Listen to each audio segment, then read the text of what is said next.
Good evening. It's almost going to be evening now. I think lots of information has been here, and I was keenly listening to all the other speakers. So I think a lot of foundation has been set for everyone in the audience here. But this is a very good, opportunity to meet you in person and also to get an insight from the head of the organization of a very large steel production organization. Yeah. So the steel sector, as we all know, is a cornerstone of all infrastructure development. And a country like India, we are all seeing that the GDP growth is so closely related to the infrastructure development. Yeah? So that means there's no way that we can actually backtrack. However, the problem is that steel sector is very highly energy intensive. And that's, there's no doubt. So if the production goes up, the energy intensity and the energy consumption also goes up. And therefore, what are the ways that one can actually look at it? Do we really go down to say that, no, we don't need development, we don't need infrastructure, we don't need construction? I don't think so. The way that I think currently what we are seeing is about, 7 to 9% of global carbon dioxide emission is coming from the steel sector just after the chemical sector. And therefore, the net zero emission, which is the target by 2070 India wants to actually achieve, this is a very hardcore target. And therefore, we have Mr. Prakash with us, who is leading this great organization, Steel Authority of India Limited. He will be actually discussing a few points on how can we look at this meeting the net zero target. Yeah?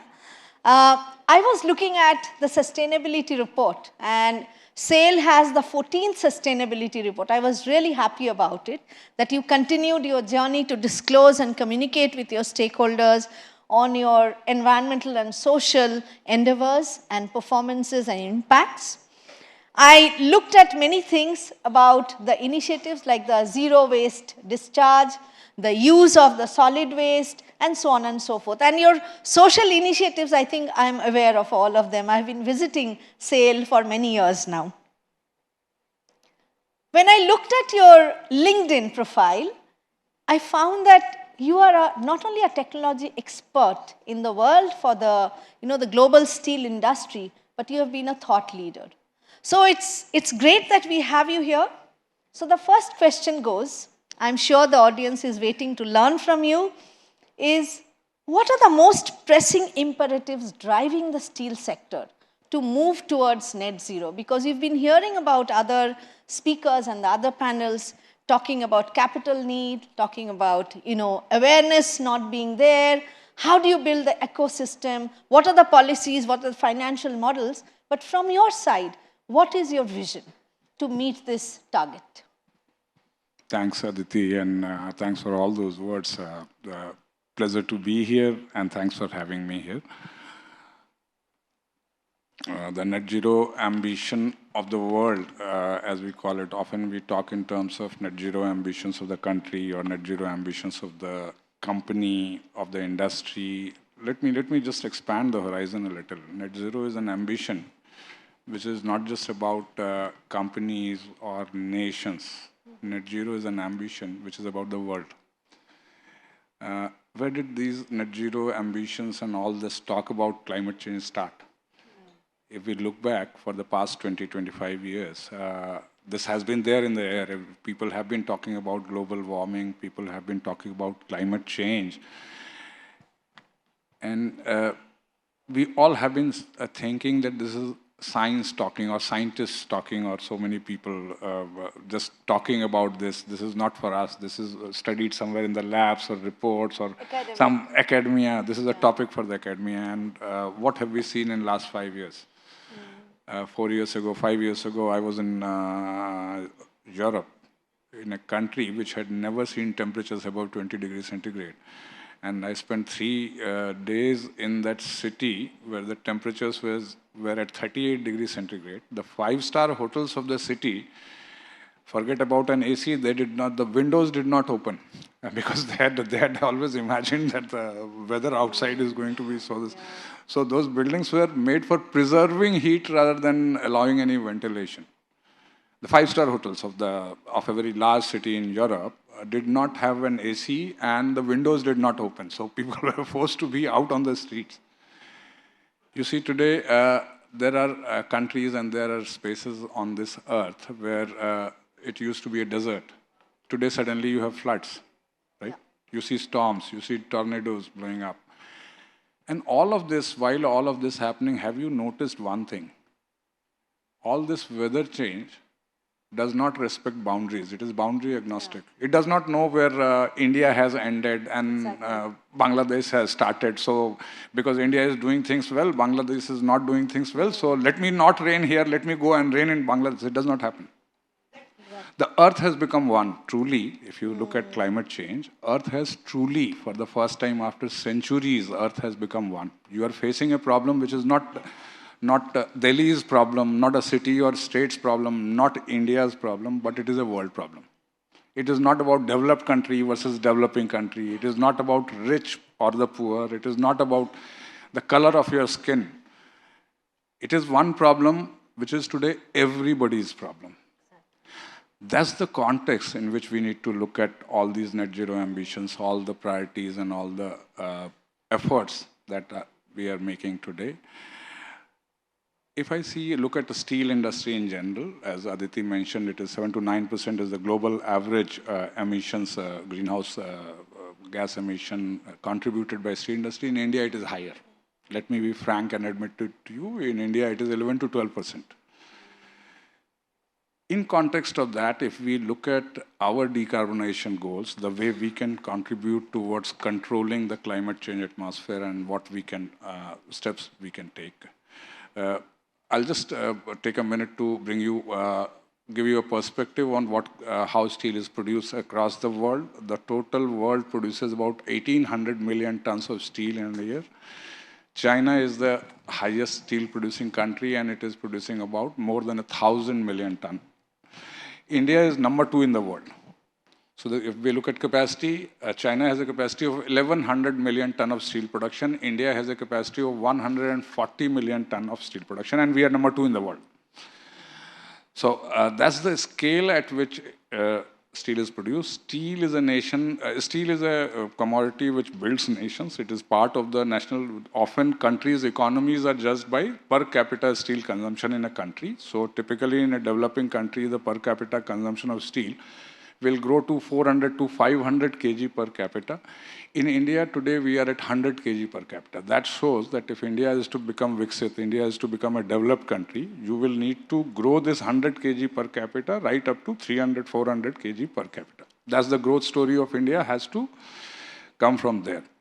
As a result, India today, at this moment, India has a capacity of 180 million ton of steel, which is slated to grow to 300 million ton per annum capacity by 2030. So in next 5 to 6 years, we are talking about increasing the capacity of steel production by more than 40%. How do we achieve that? At the same time, we align with the goal of controlling climate change and going towards net zero. Along with net zero is a word you all have heard. Carbon neutral is a word you all have heard. Many of you may have heard about also carbon peaking, where carbon peaks. What is the maximum CO2 emission level that you will go to before it starts declining and you go towards becoming carbon neutral? In India, though the steel consumption, as I mentioned, steel is responsible for 11 to 12% of total carbon emission. But when you look at per capita carbon emission, because you have a large population to support, per capita carbon emission still remains at almost 1/5 of the carbon emission of developed world. So we need to look at this equation in 2 ways. We are a developing country. We need infrastructure. We are still building infrastructure. Versus developed countries where the infrastructure is already built and so you can control the industrial activity in those countries. India has set targets of becoming a net zero by 2070. 2070 looks a very far away thing, very distant thing, 45 years from now, 46 years from now. But we have to take steps towards that. To this end, SAIL has taken a target. Currently, we are at 2.5 tons of CO2 per ton of steel produced. We plan to get down to 2.19 tons of CO2 per ton of steel by 2027. In merely 3 years from now, we target to be at that level. The imperatives of decarbonization or becoming green, as you say, are threefold. Okay. One, climate change, which is something which is everybody's problem. You know, it is not that I'm sitting in the steel industry, it is my problem. It is your problem, that photographer's problem, that this building's problem. This is the problem of every chaiwala who is producing chai outside. It is a problem for the whole world. And everybody is in there. It is like a boat in which all of us are sitting. The whole world's population is in a boat and the boat is sinking. So it's not a time when you say, I'm the captain of the ship, I will not pick a bucket. I'm the cook of the ship, I'm only supposed to cook. Everything, when a boat starts sinking, when you have water in a boat, the call is all hands to deck. Everybody pick up a bucket and start bailing water out of the boat. So this is such an imperative which does not require any detailed analysis, any political compulsions or any economic compulsions. It is something that everybody must do, has to do. Coming closer to Indian steel industry and the national context, the imperative is coming from Government of India, which has taken a target. Also, we recently released a taxonomy of steel. When I say taxonomy of steel, we all say how much carbon emission, what is, you may have heard the term green steel, and interestingly, I'll tell you, 6 months back, I was in Europe, Brussels. We were having a World Steel Association meeting. All the big producers of steel across the world were sitting in a room and we were talking. Trust me, in that room in those 2 days, I heard the word green 6 times more frequently than the word steel. So steel makers were talking about green rather than talking about steel. That's the level of concern and the imperative, as Aditi says, was drawn from there. So in order to become green, what is green steel? And trust me, today across the world, there is no single definition of green steel. What is green steel? Carbon cannot be taken out of steel. Steel is basically iron and carbon. Steel is an alloy of iron and carbon, so some carbon is bound to be there. So how do we define green steel? The world has not agreed so far. India, 2 months back, actually announced its taxonomy of green steel. They defined what they will call green steel. The Government of India said anything below 1.6 ton per ton of steel consumption emission will be called 5-star green steel. 5-star green steel. 1.6 to 2 tons, it will be called 4-star green steel. 2 to 2.2 tons, it will be 3-star green steel. Anything above 2.2 is not green steel. So the first step which has been taken by the government is to actually define very clear targets on what exactly will be green steel. So one of the imperatives is the government regulations, and government is thinking very seriously, after defining it, is thinking very seriously about how do they incentivize and also how do they block people producing more than 2.2 tons on this. And the third ambition at company level, of course, is this is a survival question. We don't treat decarbonization as a business problem. We don't look at it as a business problem. We call it a survival problem. Either you are there or you are wiped out. So as a company, we need to follow this. As a company, there is an effort and ambition to be within those limits. Excellent. Why I'm saying excellent is because I think you touched upon a very important point that climate change is not just, like one stakeholder's problem. And it's not just the government who wants, a change in our country or in the world, but we have only one planet. And that one planet is unfortunately shared by everyone, right? So I think you touched upon a very important point of that. We are going to have this star rating now, and I think institutional customers, even foreign customers would choose from that rating. And I'm sure the rating would have good criteria to look at its more trustworthiness and dependency here. But I would like to ask you a little bit more deeper question that means SAIL has decided to make some technological interventions and capital investment. According to you, you said that this is also survival. What's that, ROI, which you know that will happen, but it is not short term but long term, right?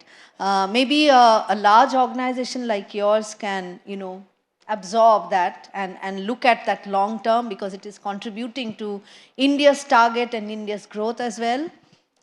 Would you have any suggestion for the related small and medium enterprises who have lots of difficulties, including competitive pressure, ethical standards, looking at regulatory requirements, and then, of course, the availability of money? Would you have any suggestion for them? How should they look at the short term, the medium term, and the long term? If at all they are looking at, long term, yeah? It would be very helpful for all of us. Great question. And trust me, it is not just about the small scale players or the large companies. It is a question which remains valid for everybody. Everybody is in the same boat and we all face the same challenges. Some of the suggestions is one thing, let us be clear. Any transformation in the world, any change in technology, any upgradation of your carbon emission targets will need money. Just now, before walking into this room and being here with Aditi, I was with the chairman of State Bank of India, one of the largest bank in India, and I was pointing finger at him and then said that what is the trouble of the whole world? What is the thing which troubles the whole world? And he said money, and I said yes, you are the one who are who are holding all the money, and so you are holding all our troubles. So anything will require money and effort and resources. If we feel that we will be able to control climate change and achieve our goals of decarbonization and becoming carbon neutral without money, we are living in a fool's world. It will require, somebody will have to pay. So your primary question is, I turn that question into who pays for this? Who pays for this? And that brings me to my first statement when I started, is the whole world's problem and the whole world pays. All of us have to be willing to pay to achieve this. In what way you pay? You can say that I'm poor or I'm not connected with the steel industry. I'm working somewhere. I'm in the services sector. Why should I pay for this? A country can say, I'm not producing steel. China produces a lot of steel and India produces a lot of steel. Let them pay. Why will I pay? I'll say anybody having a question like that is living in a fool's world. You produce green steel, Aditi. I produce black steel. The cloud does not know I produce the black steel. It will rain on your yard. So everybody has to pay for this. Coming specifically to your question, smaller industries, how they can go into this, I will prefer what we also follow as a large corporation. There are 3 R's to it. When looking at carbon-intensive technologies or when looking at energy-intensive framework, we follow 3 principles. First is refuse. Any activity that we perform in our factory, in our plants, we say, can we refuse it? Don't do it. Stop this activity. If I can afford to, I will stop that activity. Choose another path. Don't walk this path. Forget it. So first thing, try to refuse and find alternative paths. If you cannot refuse, it is essential to your operations. You have to do that. Then reduce, the second R. Can you do it more efficiently? For example, in our steel plants today, we are talking about efficiency like none others. I mean, it is not just a cost control exercise, it is a survival exercise for us. When we say reduce the amount of energy that you use for producing steel. For any activity, you need to become more efficient. Not being efficient is no longer a business. It is not just about cost cutting. It is not just about improving profitability. Today, it is a question of survival. So the second suggestion will be to reduce. Look at your operations, see can you improve efficiency. And improvement of efficiency need not necessarily come at huge cost. You need not buy a new technology to reduce. There are often you will find with discipline, with innovation, with minor tweaks to your existing plant, you will be able to reduce. And the third R in our vocabulary today is reuse. That brings us to the question of circularity as to what can you reuse. For example, in steel making, while we produce steel, we produce waste material. We call it slag. So you have got blast furnace slag, you have got BOF slag, which is a waste to us. There was a time when we used to make a lot of effort in throwing out that waste. Where will I throw out this waste? Where will I do this? Today, that slag, blast furnace slag, let me tell you, 100% of the blast furnace slag goes to a cement maker who uses 100% of that slag to produce cement. So, if you could not refuse, you reduced, but still something will be there, then you reuse. All of that blast furnace slag is getting reused. Coming to steel making slag, this is iron making slag I'm talking about, 100% of it is today getting used. Coming to steel making slag has been a headache for steel makers for centuries. Last 100 years, we have not been able to, what to do with this. A lot of it goes into landfill, something goes into road. Recently, some of it has started getting into road construction. Today, I'm very happy to tell my audience, and this will be of interest to you. Last year, I traveled to Sweden. I met a cement company, a newly formed cement company, which was just starting to look into the greening space. They are today in India. They are discussing with us on how to use this BOF slag, steel making slag, to produce steel.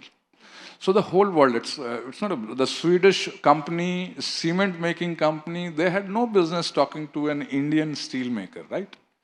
But today we are talking. And today morning there was a meeting on, we are discussing how to make use of this steel making slag into this. So the third word again remains important, reuse. Whatever waste is coming out of your operations, how can you repurpose it and to be reused? Mind you, all three of this are in the money questions, in the money options.